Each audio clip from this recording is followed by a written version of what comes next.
Chris Prophy, musically obsessed. Chris Prophy, musically obsessed with vinyl CDs and cassettes. Chris Prophy, musically obsessed. Oh yeah! Greetings from Poughkeepsie. There was a little band called Helloween that blew me away as a kid. Now, at that time, with my friends, we'd get together. I did the same thing as a kid that I'm doing now. We'd get together, we'd listen to music, we'd talk about music, we'd read music magazines like Circus and Metal Hammer and all those magazines. And, we'd be listening to Iron Maiden and Metallica and Megadeth and Anthrax and Testament and Slayer and, all these bands. And then we started to hear rumblings of this band called Helloween out of Germany. And I believe that my friend got the record, and I'll show you the record here in a second. And we listened to it, and we listened to it again, and we listened to it again, and just totally blew myself and my friends away. Like, we were huge Iron Maiden fans, but Helloween took what Iron Maiden was doing it, and they times it by 50, okay? Now, the album I'm talking about is their second record, Keeper of the Seven Keys, Part 1. First of all, just take a look at that cover. I was always so into the face of this magician or whatever, or druid, whatever you want to call him, because he had no face. It was just stars. And here's the band right here. Love their pumpkin imagery. Such a cool band, but the sound of the band, fast, melodic. Michael Kiske on vocals, just the highest range ever, higher than Bruce Dickinson. The guitar work of Kai Hansen.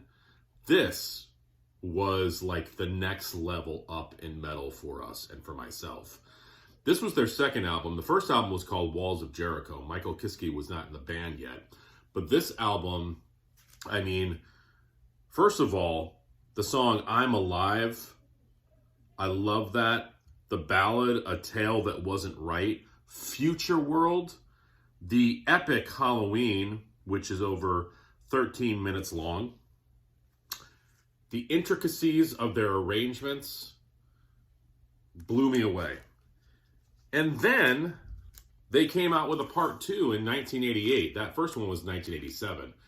Keeper of the Seven Keys, Part 2, which was a continuation of the awesomeness that the first album was.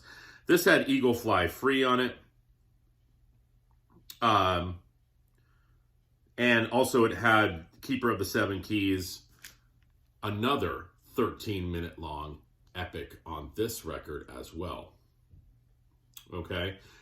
Helloween's still going strong. I have basically their whole discography on CD, but I have their latest album that I believe is just simply entitled Helloween. Now, what happened is Michael Kiske did a couple other albums with them, one called Chameleon, which I need to get, and this album, Pink Bubbles Go Ape, which actually has cover artwork by Hypnosis, which is pretty interesting.